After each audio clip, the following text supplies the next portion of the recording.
Marami ang tutol sa naging desisyon ng Korte Suprema sa pagdeklarang labag sa konstitusyon ang articles of impeachment na inihain laban kay Vice President Sara Duterte. Isa na rito ang mismong dating miyembro ng SC na si retired Senior Associate Justice Antonio Carpio. Kabilang sa kanilang tinututulan ang paglalabas ng requirement ng hukuman sa paghawak ng impeachment complaint. How can you comply with a requirement that never existed when you performed the act? Ito po ang pag-usapan natin ng mga reaction update PH. Mantagin po ninyo. Ito kasi Romualdez, Tamba, Unggoy na bida-bida dyan. Mantakin po ninyo, pati Korte Suprema, winawarningan niya na impeachable daw ang mga ito. Diba? Ganyan po kakapal ang pagmumukha ng tao yan. Mantagin po ninyo, congressman lang. Pero kung makapagsalita dyan sa Korte Suprema, akala mo kung sino. Kaya dito mga ka-update, mismong Supreme Court, itatama ang pagpuputak-putak ng mga ito at ng Kamara, lalo na sa impeachment ni BP Sara. Kaya mga update, pakinggan ho natin, ito ngang naging pahayag ng Supreme Court dahil hindi po katanggap-tanggap ang pagpuputak nitong si Romualdez dyan na mandali po ninyo. Ang lakas ng loob niya mga ka-update na makapagsalita ng ganyan. Pinakamataas na ho yan sa ating bansa na mambabatas o judge, nagagawa niyang sabihin yan dahil hindi payag ang Supreme Court na ma-impeach si BP Sara dahil wala ang jurisdiction ito kay BP Sara, di ba? Hindi po kaya nahihiya ito o talagang ganyan dahil magkadikit sila ng pinsan niyang si Marcos Jr. Kaya mga update, pakinggan ho natin, ito nga naging pahayag ng Supreme Court patungkol dito rin sa Kamara na mali ang kanilang ginagawa at hindi katanggap-tanggap ang pagpapa-impeach kay BP Sara. Ban.Ta, which I care, is opposing disagreeing with the position of the Supreme Court. Marami ang tutol sa naging desisyon ng Korte Suprema sa pagdeklarang labag sa konstitusyon ang articles of impeachment na inihain laban kay Vice President Sara Duterte. Isa na rito ang mismong dating miyembro ng SC na si retired Senior Associate Justice Antonio Carpio. Kabilang sa kanilang tinututulan ang paglalabas ng requirement ng hukuman sa paghawak ng impeachment complaint. How can you comply with a requirement that never existed when you performed the act? Ngunit ang batikang constitutional lawyer na si Attorney Ernesto Francisco Jr. suportado ang desisyon ng Supreme Court. Si Attorney Francisco ay bahagi sa makasaysayang kaso ng Francisco versus House of Representatives kaugnay ng inihaing impeachment complaint kay dating Chief Justice Hilario Davide noong 2003. Ang ginawaan niya ng hukuman na paglalabas ng panuntunan o requirement sa impeachment proceedings ay pagwawasto lamang sa pagkakamali ng Kamara. Totoo naman po ang sinabi nga ho nito. Diba? Hindi naman wasto ang pagtutulak nila sa impeachment ni BP Sara kasi mga kadit, naka-apat na ho sila. Ang batas na natin dito, 1 year bar rule. Isang beses lang ho sa isang taon. Di kung gusto nila mga kadit, next year, mag-complete ulit sila. Hindi yung nakailang beses na sila, wala silang malakas na ebidensya. Pinipilit pa nila, isinusulong nila, gusto talaga ho nilang mapilayan si BP Sara, diba? Para hindi nga naman makatakbo sa 2028 presidential election. Tas ngayon itong unggoy na to, si Tamba, mantagin po ninyo. At si Trillanes pala. Inihahalin tulad nila si BP Sara kay Hontivirus. Siya raw ang makakasabayan niya kung sakali man sa 2028 presidential election. Naniniwala ba kayo doon mga kapatid? Hindi naman makakalaban niyang si Hontivirus kay BP Sara sa 2028 presidential election dahil hindi mananalo ang mga sinungaling. Di ba? Hindi ho sila tatama dyan kay BP Sara. Kaya kahit ipagkumpara pa nila yan, wala. Racket yan mga kapatid. Bubulusok si BP Sara tapos yung si Hontivirus bagsak yan. Atin na sa sitwasyong ito kung saan merong grave abuse of discretion o mali o abuso ng pagpasya ng isang branch, isang sangay ng gobyerno, ang dapat na tumingin dyan ay ang Korte Suprema. At ang dapat na maglabas ng alituntunin, magwasto, ay ang Korte Suprema. Dagdag pa nito, hindi totoo ang sinasabi ng mga kritiko o tumutuligsa sa hukuman na nagkaroon ng judicial overreach o nakialam ang kataas-taasang hukuman sa trabaho ng Kamara. Paliwanag nito, ang alituntunin o rules ng House of Representatives ay saklaw ng hukuman kapag may nakitang paglabag sa konstitusyon. Ang ginawa lamang ng Supreme Court dito ay inilahad nila ng malinaw kung ano yung dapat gawin. At yan ay nasa karapatan, tungkulin at obligasyon ng Korte Suprema batay sa ating saligang batas. Wala akong nakikitang overreach. Sa paniniwala O di ba mga kapatid? Ngayon na-lecture ang Kamara dahil maling-mali ang itinutulak nila at ang ipinapasan nila kay VP Sara. Mali ho ang impeachment niyan. Di ba? Ngayon ang Kamara, ano kayang dinadamdam nila? Di ba? Hindi mapasar-pasar ang pagpapa-impeach kay VP Sara. Di ba? Ngayon mga kabig, pagkikinggan po natin, ito namang si Attorney Nel Abayon, HOR files motion for reconsideration. Ano naman po ang pakikinggan natin at tatalakayin.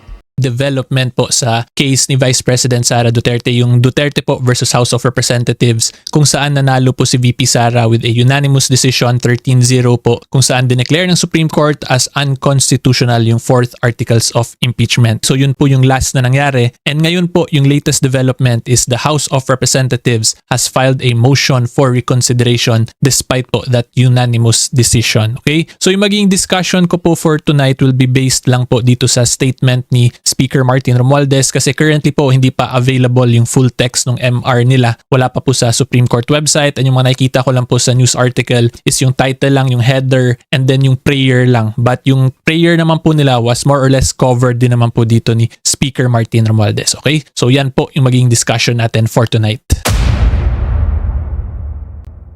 So kung mag-enjoy po kayo sa video na to, huwag niyo po sana kalimutan i-like po mismo yung video, and of course po mag-follow or subscribe din sa channel ko para po updated kayo kung may bago tayong upload. Okay? So unang-una po i-discuss natin yung first issue natin. It is an act of duty. We do not challenge the authority of the court. We seek only to preserve the rightful role of the House, the voice of the people, in the process of accountability. Let us be clear. The Constitution says the House of Representatives shall have the exclusive power to initiate all cases of impeachment. That power is not shared, not subject to pre-approval, and not conditional. Yet, in GR number 278353, the Supreme Court ruled otherwise, based on a misreading of facts and a retroactive imposition of the new rules. On February 5, 2025, the House transmitted the 4th impeachment complaint, filed and signed by 215 members, to the Senate. Only after this transmittal did we archive the earlier 3 complaints. The sequence matters. It proves there was only one valid initiation, not 4.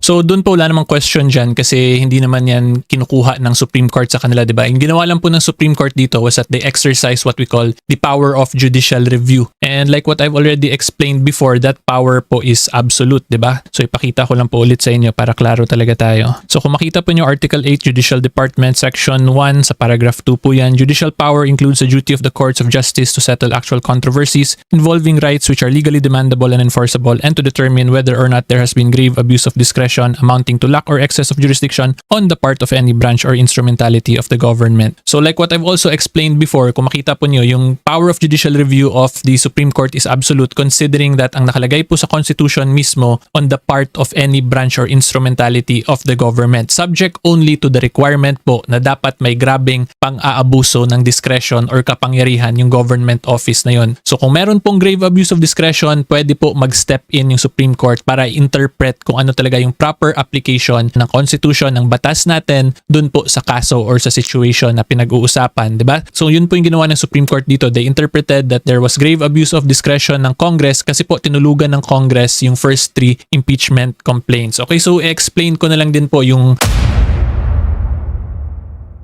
So sinasabi kasi nila Speaker Martin dito is that nag-overstep daw yung Supreme Court by reviewing the decision or the actions of the House of Representatives in relation to initiation of impeachment complaint. Okay? So kung i-apply po natin yung ganung explanation dito ni Speaker Martin, again with respect to him, it will lead to an absurd situation po. Okay? So ito po, bigyan ko kayo ng example para mas maintindihan po ninyo. So ito po, let's start with the side of Congress. Kung yung Congress po gumawa ng unconstitutional na batas, ibig sabihin pala nun ngayon hindi na pwede yun reviewin ng Supreme Court because again, the power to legislate po is specifically given to Congress, diba? Section 1, parang ganun po kasi yung logic ng explanation dito eh. So pag ganyan, again, hindi po yan ganun kasi Article 8, Paragraph 2, pwede nga reviewin ng Supreme Court as long as there is grave abuse of discretion. So similar din po yun sa initiation of impeachment proceedings. If there is grave abuse of discretion, since absolute hindi po accepted ng impeachment proceedings naman like what I showed you earlier, therefore pwede i-exercise yung power of judicial review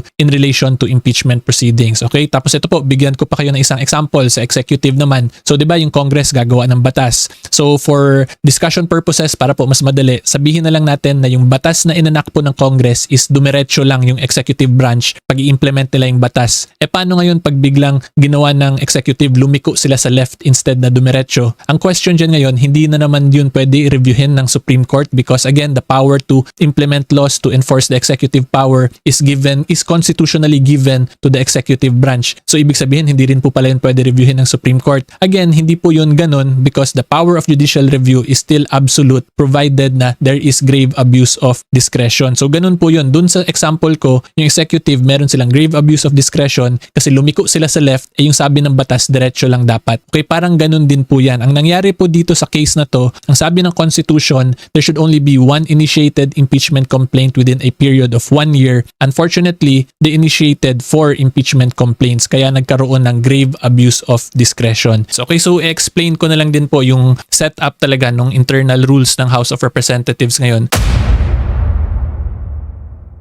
So sa Constitution po natin in Article 11, ipakita ko na lang din po para ma-sure talaga tayo. So ito po, Section 3 of Article 11, it states here that a verified complaint for impeachment may be filed by any member of the House or by any citizen upon a resolution of endorsement, which shall be included in the order of business within 10 session days and referred to the proper committee within 3 session days thereafter. So kung makita po ninyo, upon filing of a complaint, dapat talaga malagay na agad siya sa order of business within 10 session days tapos ma-refer sa committee, which is the Committee on Justice, within 3 session days. Yung naging dilemma po kasi dito sa situation ng House of Representatives, yung sa mga 3 impeachment complaints na final nila, the current setup po kasi sa internal rules ng House, meron silang added requirement na kailangan mo na i-file daw sa Secretary General's office. And then pag file sa Secretary General's office, ngayon yung Secretary General has the control kung kailan niya i-file or ipapasa sa Office of the Speaker. Tapos pagdating po sa Office of the Speaker, dun lang bibilang daw ng 10 session day requirement as per the House of Representatives. Yun yung argument po nila. And this legal theory po na i-explain ko lang sa inyo ulit, I have been explaining this already since February, na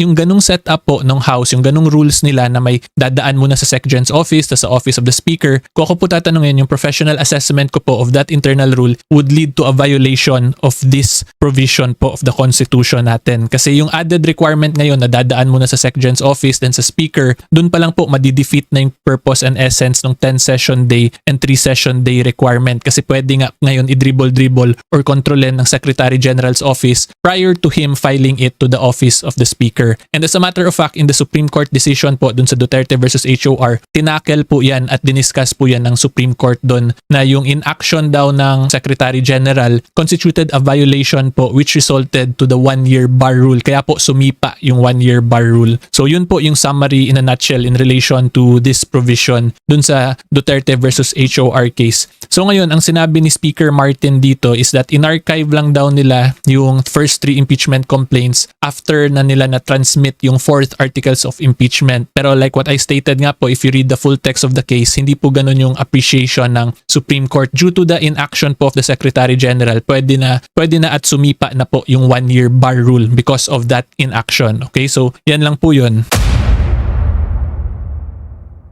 So again, ulitin ko lang po, wala po tayong issue or question na yung sole power to initiate impeachment proceedings is with the House of Representatives. However, ito po sa explanation ni Speaker Martin Romualdez, with due respect to him, I beg to disagree po na it's a violation of the checks and balance because it is very clear po sa Constitution natin, Article 8, Section 1, Paragraph 2, absolute po yung power of judicial review subject only to the requirement na dapat may grave abuse of discretion. And like what I said, because of the inaction of the Secretary General's office, that resulted to the grave abuse of discretion kaya dineclare as unconstitutional po ng Supreme Court yung fourth impeachment complaint. Okay, so hopefully klaro po tayo as to the first issue dito. Kung tatandaan po natin, dito kasi sa Duterte versus HOR case, kinlarify ng Supreme Court that the right to due process must be protected in all stages of the impeachment. Therefore, yung right po ng isang impeachable officer to be heard or to explain herself should also be given to her even dun sa initiation stage pa lang. So yung ina-argue ngayon ni Speaker Martin dito is wala daw ganung requirement na dapat mag-answer si VP Sara as the impeachable officer dun sa initiation stage. Tapos tama din naman siya na yung dati pong precedent or yung dati pong jurisprudence is that in the old jurisprudence po, yung Francisco versus HOR, initiation is considered only upon the referral only to the Committee on Justice. Pero hindi po ako agree dito kay Speaker Martin, again with respect to him, na hindi daw pwede magdagdag ng procedural matter yung Supreme Court or that hindi pwede mag-apply retroactively yung mga procedural matters na dinadagdag po ng Supreme Court. Hindi po ako agree doon and I will show you a specific case regarding that issue. So ito po yung case tungkol sa impeachment ni Ombudsman Gutierrez before. Okay, so meron pong legal principle na na-establish clearly yung Supreme Court din dito eh. So ito po, this principle here. So unang-una po, I will clarify. Alam ko na this has a different set of facts naman itong kasong to from the case of the Vice President. However, if the Supreme Court talks kasi, that forms part of the law of the land, di ba? Mga legal principles na po yan. Tapos dito po, makikita natin very clear yung sabi ng Supreme Court. Sabi ng Supreme Court, the rules on impeachment as contemplated by the framers of the Constitution merely aid or supplement the procedural aspects of impeachment. Being procedural in nature, they may be given retroactive application. It is axiomatic that the retroactive application of procedural laws does not violate any right of a person who may feel that he is adversely affected, nor is it constitutionally objectionable. The reason for this is that as a general rule, no vested right may attach to nor arise from procedural laws. In the present case, petitioner fails to allege any impairment of vested rights. Okay? So ito po, because of this legal principle, babalik tayo ngayon sa remedial law 1. Okay? One of the very foundation and basic principles of remedial law or procedural law po na subject sa law school. So this one po, I believe I was in my second year po, I more or less, or second sem ng first semester. Hindi ko na rin po maalala kasi tagal ko na po nasa law school. But anyway po, this is a legal principle that is discussed po sa remedial law 1, the very first remedial law subject po ng mga law students. Okay? And again, this is a fundamental or basic principle in remedial law. So yung remedial law po pala, explain ko lang din ng konti. Yun po yung mga batas natin that governs mga procedural matters. Okay? So sa remedial law, ang basic po talaga dyan is that being procedural in nature, they may be given retroactive application to pending actions. Okay? Yan po ang basic in remedial law. And the reason kung bakit pwede mabigyan ng retroactive application yung remedial law amendments sa mga pending actions is because wala pong karapatan na nag-a-attach sa mga procedural na bagay. Okay? So in other words, it is legally incorrect if you ask me po to state na hindi pwede mag-decide yung Supreme Court na mabigyan ng retroactive effect dun sa pending case ni Vice President Sara Duterte, considering procedural matter po yung decision ng Supreme Court. Specifically as to the issue po kung what constitutes the initiation of an impeachment complaint. Diba? And in this case po, in the case of Ombudsman Gutierrez, clarify that the rules on impeachment as contemplated by the framers of the Constitution merely aid or supplement the procedural aspects of impeachment. In short, kahit na po it is a rules of procedure sa impeachment, it is still treated in the same way as basic procedural law or remedial law po, in that it may be given retroactive application to pending actions. Diba? So again, this is very clear. This is a Supreme Court decided case already. Yung retroactive application, this is the general rule po sa remedial law. However, that is subject to exceptions naman po. Okay.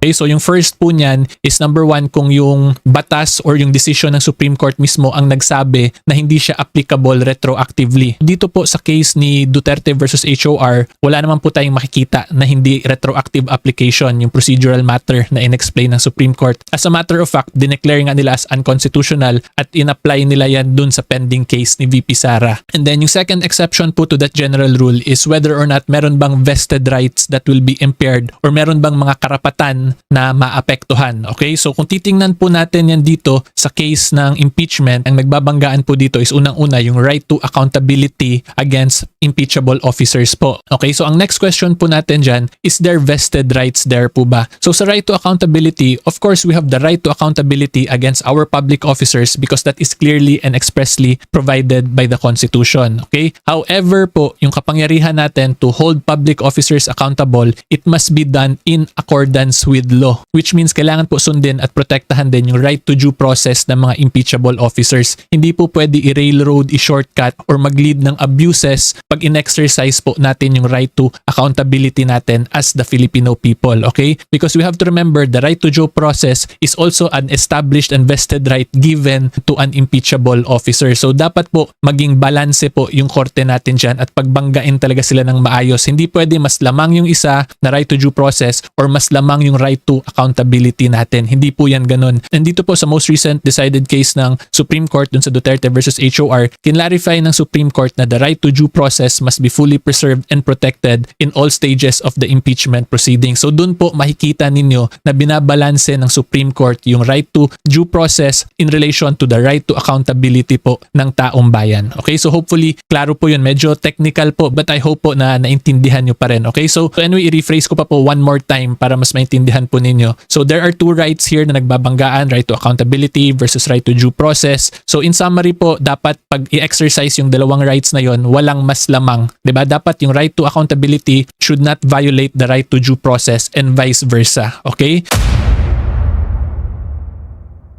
And then yung last exception po to the general rule na procedural laws can be given retroactive effect is whether or not it will create an injustice po ba to the pending case. Okay? So kung ako po tatanungin, ang professional assessment ko po is that it will not create an injustice. Okay? Kasi kung tatandaan po natin, yung right po natin to hold an impeachable officer as accountable ay hindi naman po nawala, di ba? Hindi naman natanggal. Kasi pwede pa naman po mag-refile ng impeachment complaint next year against that impeachable officer, di ba? So kung makita po ninyo, the right to accountability has not been removed. It is still there. Nagkaroon lang ngayon ng konting delay because of procedural lapses ng House of Representatives. Therefore, kung titingnan po natin yung three exceptions po to the general rule, which is number one, dapat sinabi ng decision mismo or ng batas na it will not be given retroactive effect. Wala po yun dun sa Duterte versus HOR case. Pangalawa, yung vested rights, will it impair vested rights? Like what I explained, it will not also impair vested rights. And number three, like what I also explained, it will not create an injustice because we can still file the case next year po, provided na ma-fully comply na yung mga procedural guidelines laid down and set and established by the Supreme Court in the case of Duterte versus House of Representatives. Okay, so hopefully klaro po yan.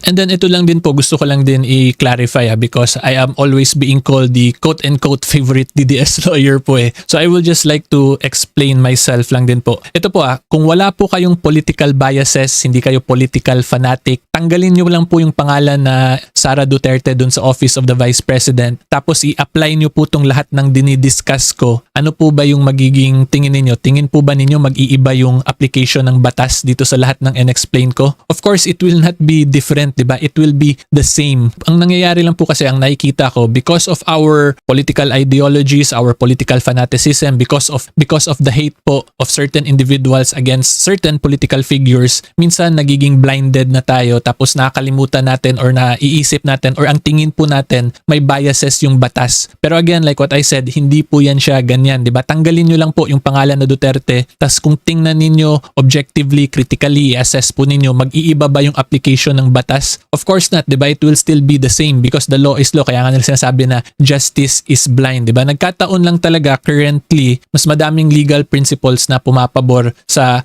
sitting vice president, but it does not mean that I am biased or the Supreme Court is biased to a certain person. Hindi po yan siya ganun because yun nga po, ang batas po ay batas kahit na po na sino ang tao na involved. Okay, so anyway po, medyo mahaba na tayo. Ang main point ko lang po talaga, maging objective po tayo at critical thinkers talaga. Wag po tayo maging political fanatics, wag po tayo mabulag sa ating mga political ideologies just because we hate certain political figures. Tingnan po natin kung ano yung batas at tingnan po natin kung tanggalin ninyo yung taong involved sa discussion, kung mag-iiba ba yung opinion ninyo. At kung mag-iiba po yung opinion ninyo, then most likely or more or less po, meron kayong political biases or you are a political fanatic. Okay? And if that is the case, you should self-reflect at tingnan po ninyo ng mabuti kung ito bang pagiging political fanatico ay makatulong sa bansa or makaka-apekto. Okay? Yan lang po yung gusto ko talaga i-emphasize because again, these videos of mine, yung main point ko lang po talaga dito, I want to share the law, how it applies to current events. Kasi yung mga public figures po, of course, sila Speaker Martin, and then let's say sila Senator Risa, sila Senator Bato de la Rosa, Senator Bongo, alam po natin na may biases talaga sila because they come from political groups, political parties, diba? So dun po ngayon papasok yung role natin as the Filipino people, as the taong bayan, to be objective observants and objective voters po sa bansa natin. Okay, wag po tayo, in other words po, in summary yung point ko talaga dito, wag po sana tayo magpabola or magbulag-bulagan because of the messages po of yung mga political figures na nilulook up to po ninyo. Okay.